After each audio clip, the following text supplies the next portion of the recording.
Greetings. Welcome to BTS EduTube. I'm very thankful for all of you for viewing and liking my videos.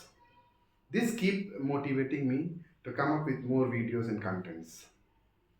After having learned about some of the aspects from the rise of nationalism in Europe, like the unification process of Germany, unification process of Italy, and the reforms of Napoleon Bonaparte, let us put a light on the chapter 2 of history for class 10 students, the nationalism in India.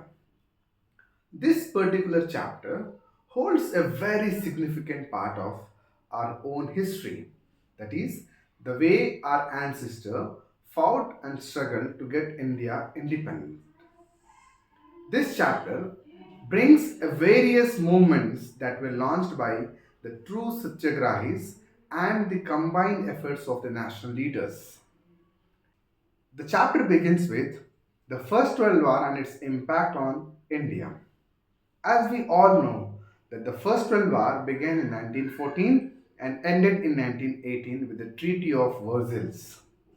The First World War had its impact worldwide and India was not left behind. If you could see there are few effects that the First World War had brought in India. The very first one is that due to the increase in the war expenditures, the British government decided to increase taxes in India. And for the first time ever, a new tax was also introduced called income tax.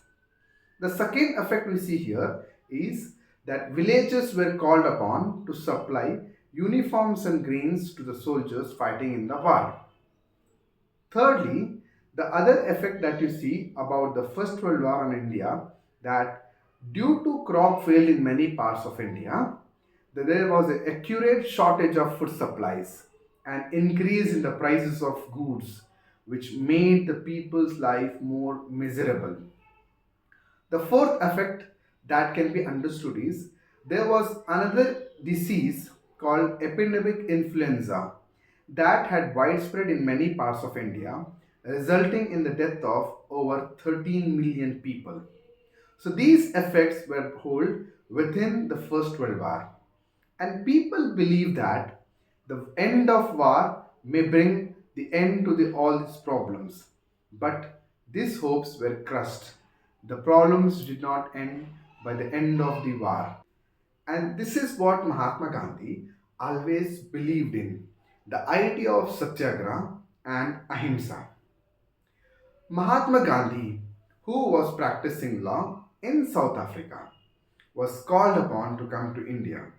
Mahatma Gandhi reached India in the month of January 1915, when India was looking for a quality leadership from a person who can take forward the movements and campaigns in order to free India from the clutches of British.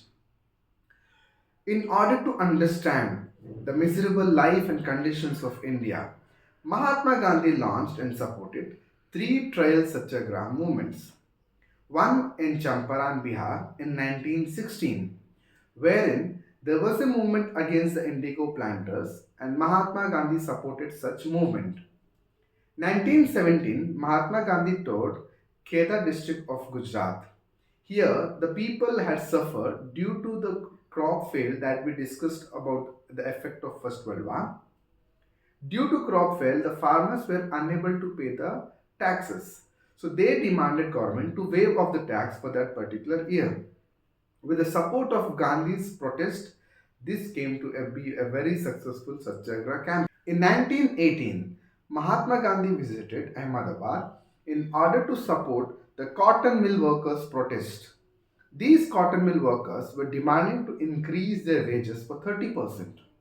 Now, because of the support of Mahatma Gandhi and long days of protest, finally the mill owners were agreed to increase the wages for 20%.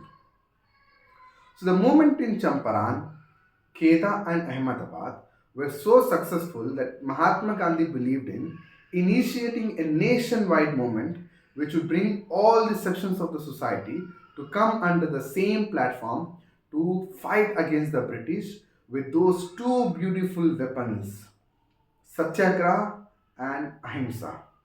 Looking at the success of Satyagraha campaign launched by Mahatma Gandhi in Champaran, Kheda and Ahmedabad, Britishers tried to curb these Satyagraha campaigns, and to do so, they passed an act called Rowlatt Act, which was passed by the British Imperial Legislative Council despite of the oppositions of Indian leaders. This act gave more powers to the British, the policemen, to detain any Satyagrahi for a period of 2 years without any trial, even on suspicion. You want to know what happened next? Stay tuned for the next video. Thank you.